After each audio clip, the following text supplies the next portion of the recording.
les problèmes, c'est vous dites très bien que tout va mal dans le pays parce qu'il n'y a pas de justice. Et ça fait tic dans ma tête en fait. La justice est bancale et cela n'est pas forcément le fait du président. Mais je le dis, exactement. Ça, je le dis tout le temps. Je dis, j'en veux ça veut dire qu'il y a beaucoup de personnes qui instrumentent la minorité pieuse, le pouvoir de la minorité pieuse se trouve dans la justice. Bien sûr. Ok. Je le dis tout le temps, c'est pas la première fois. Je le dis tout le temps, je dis j'en veux au chef de l'État parce que lui est le premier magistrat de notre pays. C'est lui qui gère, c'est le ministre le garde des Sceaux est le chef du ministère public. Le ministère de la Justice est le chef du ministère public. Donc, c'est le ministère public qui fait les poursuites. Donc, le chef d'État a le droit de donner des instructions au ministre de la Justice qui va donner des instructions au ministère public pour que tous les abus la cessent. Pour qu'on vide les prisons. La détention préventive est une exception. Il faut que le ministre fasse advenir ça pour qu'on vide les prisons. Donc,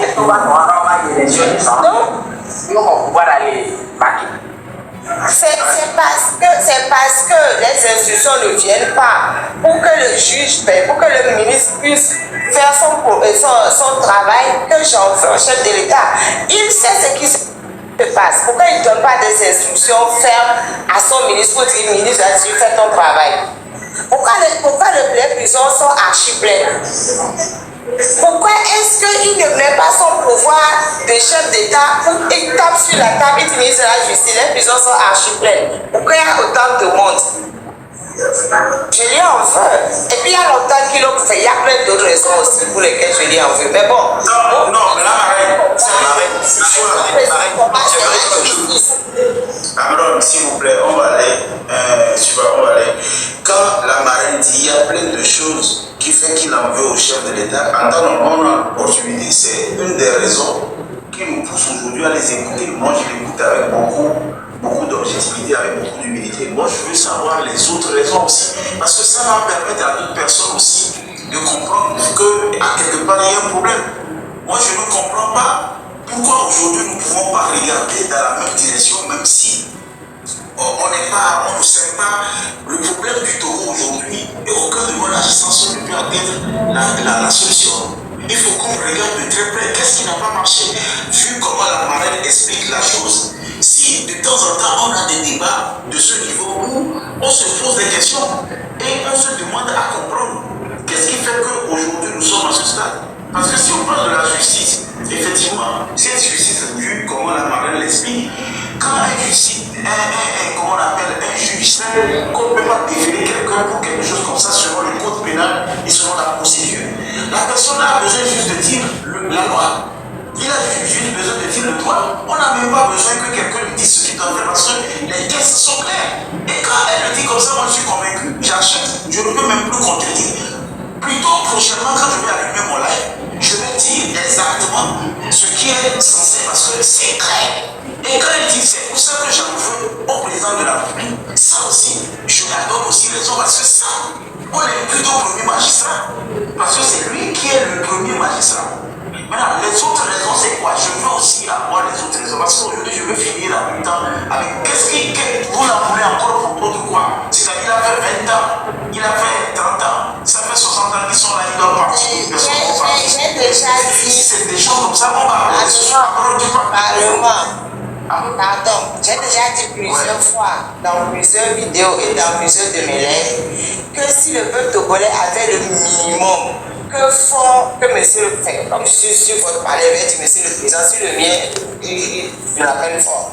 Donc, que monsieur, je respecte, que monsieur le président a promis au peuple togolais, si le peuple togolais avait le minimum là, moi, Mawaba Sondé Baluki, je le soutiendrai parce que je l'ai vu. Je ne suis pas dogmatique, je suis pragmatique. Monsieur le président, il a dit que quand on est au Togo, on doit avoir minimum 5 besoins assoivis. Il a dit santé, éducation, électricité, eau, internet. Il qui avec sa bouche pour dire les 5 besoins là sont où? On est en 2027, les 5 besoins là sont satisfaits où? C'est pas satisfait. Donc, il ne peut pas laisser lui-même, il sait que ça doit être fait, il n'arrive pas à faire, il n'a qu'à pousser, quelqu'un doit venir essayer. C'est tout. Moi, je le prends au mot, il dit des choses, il ne fait pas. Où sont les comment il avait dit, les verbes plus ça m'échappe. Il avait promis des choses, mais il n'a jamais fait. Ça, j'aime pas quand on promet, même quand je promets à mes enfants, je fais. Quand je ne peux pas faire, je ne promets pas. Il a promis et il n'a pas fait. C'est clair. Moi, je suis très calme. Je suis très logique. Je dis toujours la même chose. C'est pour ça que je continue de dire encore et je redis et je redis. Il n'a pas fait. Il a promis, il n'a pas fait. Il a fait 20 ans, il n'a pas fait. Donc, il n'a qu'à pousser un peu. Quelqu'un d'autre va essayer. Si la personne aussi ne fait pas, on va pousser aussi la personne. C'est tout. Abraham, votre motion, c'est quoi pour la marraine? Voilà, et nous sommes nombreux à être amers et déçus des promesses non tenues. Mais ce soir, vous avez touché le sujet de la justice et vous l'avez exposé en des termes qui ont vraiment éveillé mon attention, sincèrement. Ça a vraiment tilté dans ma tête. Maintenant, j'aimerais, loin de moi, l'idée de dédouaner qui que ce soit, mais c'est pour mieux comprendre et savoir quelle posture adapter. Parce que moi, j'aime être vrai et aller au fond dans ce que je fais. Quand on arrive à conclure que le problème majeur du Togo, c'est la différence de la justice, qu'elle est instrumentalisée assez souvent et qu'elle ne dit pas toujours le droit, est-ce que on peut, l'un de moi de donner qui que ce soit, dire qu'il se peut que le président n'ait pas un rapport, est-ce qu'il peut arriver qu'il soit au courant de comment la justice fonctionne réellement, si on se base sur un exemple simple que je vais citer. Récemment, je ne sais pas à la marine si vous avez écouté les audios qui ont circulé entre un certain Yordo, un ancien agent de l'OTL qui a été agent de renseignement, qui est actuellement à la justice. Ouais. Je ne sais pas si vous avez pu écouter. La marine. La marine, elle a interpellé le prix. Je n'ai pas dit d'écouter, j'ai écouté une partie, oui. Voilà l'audio où il interpelle le président de la Cour suprême comme si c'est son camarade de classe, où il a carrément... Il n'a qu'à l'interpeller comme ça, il le mérite bien. Continue. Voilà. Donc, dans son allocution, il a dit quelque part que quand j'étais venu vous voir pour me plaindre du fait que au niveau du commandement de la gendarmerie, on a changé les articles et tout, vous m'avez dit de tout faire pour que le président ne soit pas au courant de cet élément, sinon beaucoup de personnes vont perdre leur boulot. Vous m'avez dit ça.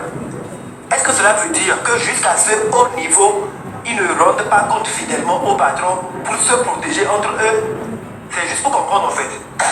Donc en fait, j'aimerais te répondre aussi d'un point de vue juridique. Et dans un état de droit, il y a 3 pouvoirs bien distincts. Le judiciaire, l'exécutif et le législatif. Si chaque pouvoir fait son travail, normalement le chef de l'État n'a pas besoin d'être au courant de quoi que ce soit. Si les juges mais c'est qui fait aujourd'hui comme ça là? Il faut descendre la personne qui me fait du bruit sur mon parlement là. Oui, allez-y madame, je vous écoute. Donc je dis, si les 3 pouvoirs fonctionnaient normalement, le président de la République n'a pas besoin d'être au courant de tout, puisque la justice va faire son travail correctement et que les choses iraient bien. Voilà, donc les chefs de l'État ne soient pas au courant de certains dossiers, c'est pas grave. Il faut juste que la justice fasse son travail et les choses vont aller. Mais il y a certains dossiers dont le chef d'État est au courant et il ne dit rien. Moi, j'ai plein de dossiers sensibles qui sont liés directement au chef de l'État et il ne fait rien. Il ne dit rien. Il est la situation pour rire. Vous voulez que je parle du dossier auquel je pense là où je suis là? Son beau-frère. Son beau-frère. Vous me dites qu'il n'est pas au courant non plus de ça. Il y a certains dossiers où il est au courant, il ne dit rien. Voilà. Alors que les juges qui ont gardé son beau-frère en prison jusqu'à présent, sans aucune base légale, il le sait et il ne dit rien. Il aurait pu convoquer le ministre de la Justice pour dire, mais c'est quoi ce dossier-là? Pourquoi mon beau-frère est toujours en prison jusqu'à présent? Il ne le fait pas. Et c'est pas normal qu'il Ou bien fasse comme ça. c'est son beau-frère, il fait des choses que le monde ne sait pas. Quoi? J'ai pas compris. Amron, j'ai pas Je dis, compris. ou bien comme c'est son beau-frère. Je dis, ou bien comme c'est son beau-frère, il fait des choses que nous ne savons pas. Non, je sais tout ce qu'il fait dans le dossier, il fait rien. Je sais exactement tout ce qui a été fait en droit, toutes les sollicitations, que le beau-frère, que la famille du beau-frère, tout, je sais tout. Et il a décidé de détourner la tête. Il fait exprès. Depuis le mois de mai, et ça se passe, je reviens encore sur la tête des juges.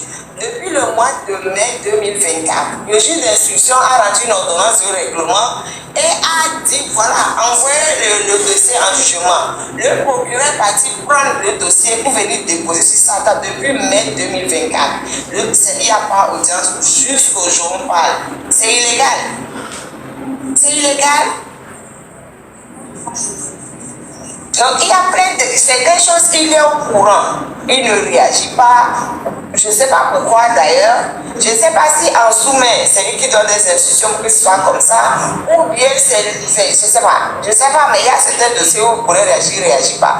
Et pour d'autres dossiers, il n'a pas besoin d'être au courant. La justice n'a qu'à faire son travail correctement et les choses seront réglées, c'est tout. Voilà, je ne sais pas si je t'ai répondu à Amron. Oui, Amron, je voudrais juste réagir. Amron, je voudrais juste réagir quelque chose que la marraine a dit. C'est vrai, je ne vais pas aller en détail. Moi, vous permettez une minute, la marraine, avant qu'on ne continue. Je voudrais juste collaborer ou bien collaborer, comme on a l'habitude de dire, sur la thèse de la marraine en ce qui concerne le beau-frère du président de la République. Vous savez, quand on m'a envoyé en prison, ça c'est une histoire que je compte même à mettre. Je ne sais pas si son client l'a conté cette histoire, mais moi je vais vous conter sur cette histoire pour que vous compreniez. Vous voyez, le beau-frère du président de la République, quand moi on m'a envoyé en prison, quand on m'a déféré, on partageait la même douche. Je voyais un monsieur accompagné, chiant, un peu costaud, qui est toujours calme, toujours bon, qui se lave. Moi aussi, quand je veux aller me laver, je me cache aussi comme il le fait. Un beau jour, il est sorti de la douche et on m'a fait rentrer. En prison, quand vous voulez vous laver, il faut que je sois honnête avec vous. C'est un lieu où vous devez tout payer. Vous voulez chier, vous allez payer. Vous voulez vous laver, vous allez payer. Tout est payé, même la chambre est payée, le corps est payé, tout est payant. Alors, si tu veux te laver seul, tu ne veux pas te laver avec les autres, c'est-à-dire les gens se lavent 20, 30, 2 minutes chacun. Vous rentrez, faites comme ça 2 minutes, vous devez sortir. Vous rentrez comme ça, 52 minutes, vous devez sortir. Si vous ne sortez pas, vous sortez. Les toilettes aussi, c'est comme ça. C'est pas plus que 5 minutes pour chier. Vous rentrez, vous ne finissez pas, on appelle ça gazer, kaba. J'ai mis de la peine à m'intégrer. Mais 2 semaines après, j'ai demandé à avoir au moins une douche où je peux payer et me laver convenablement. On me dit ça ne peut pas dépasser 15 minutes. Chier et se laver, c'est 15 minutes. On m'a donné le montant, j'ai payé. Le lit, j'ai payé. La chambre, j'ai payé. La douche, j'ai payé. J'ai donné tout. Maintenant, il s'avère que la douche que le beau-frère du président de la République utilisait, c'est là-bas aussi que je me lavais. Donc quand ils sont en même temps, on avait des heures qui se suivent. Moi, je me lave à 10h55. Lui se lave souvent à 9h et son heure aussi est là. Donc dès qu'il sort, moi aussi, il sort. C'est 15 minutes. Le problème, c'est que le jour-là, quand il sortait de la douche, quand je rentrais, il ne savait pas que c'est pas ça. Je parle du beau-frère du président de la République. Je parle du beau-frère du président de la République.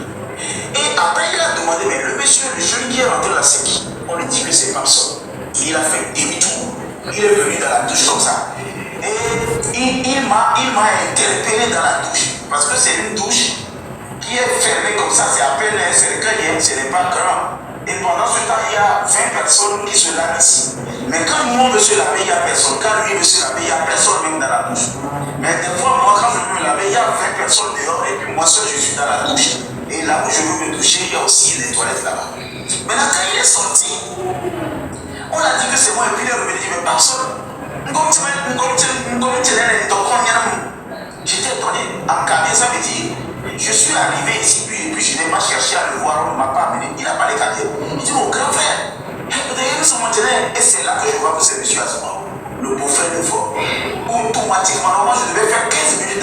j'ai 5 minutes ou j'ai 10 minutes pour me laver.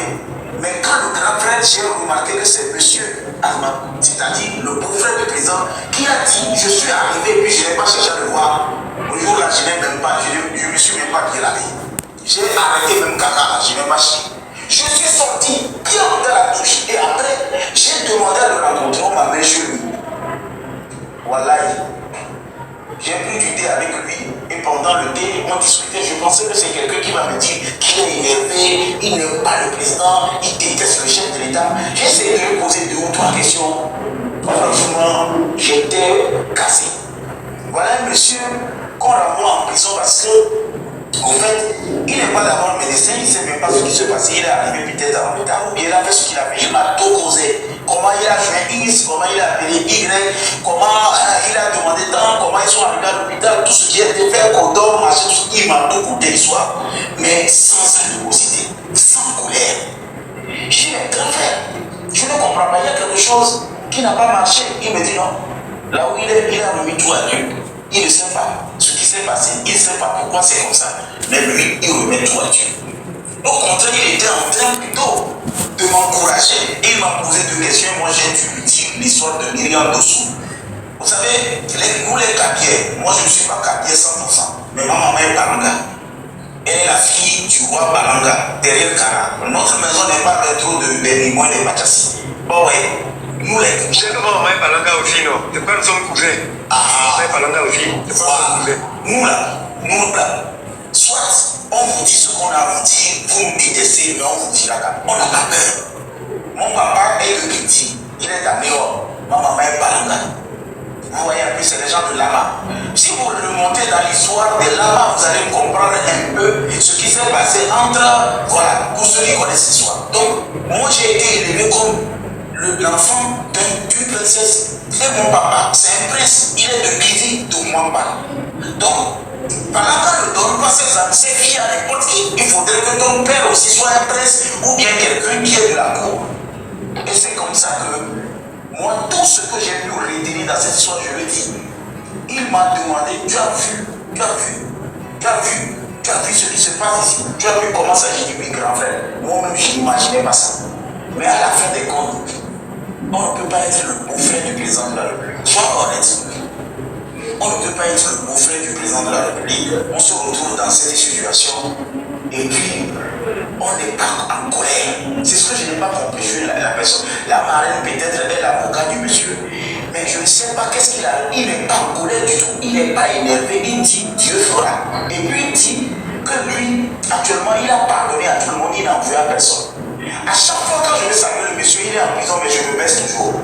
Ma maman, maître, il faut demander à ton client voir. À chaque fois, quand je vais chez lui, on est en prison, mais je ne me suis jamais mis debout comme ça. Je me mets toujours en genoux. Même s'il refuse, je m'assois par terre. Il est assis sur la chaise. La dernière fois, quand on est parti faire le don, il m'a vu. Les gens étaient en train de faire comme ça. J'étais en costume. Quand on a refait la visite, on est rentré dans la prison, on a visité tout. Mais à chaque fois, quand je le vois seul dans la cour là-bas, je m'en vais aussi. Malgré qu'on m'a libéré, je m'en vais me baisser comme ça. Parce que je suis plus les Kabiers, les neveux. Quand on dit neveux, nos oncles, on ne blague pas avec nos oncles.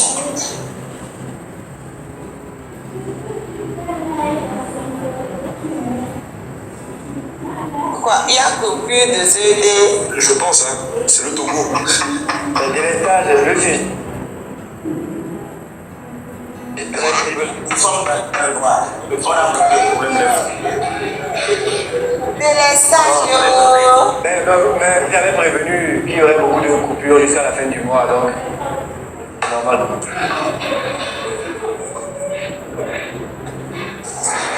C'est à cause de moi qu'on a coupé le plan. Allez-y, je ne parle plus. Non, pas ça. Je vais revenir sur le cas. Excusez-moi, est-ce que je peux... D'abord, je vais revenir. Ok, donc avancez. Après, bon, je vais parler.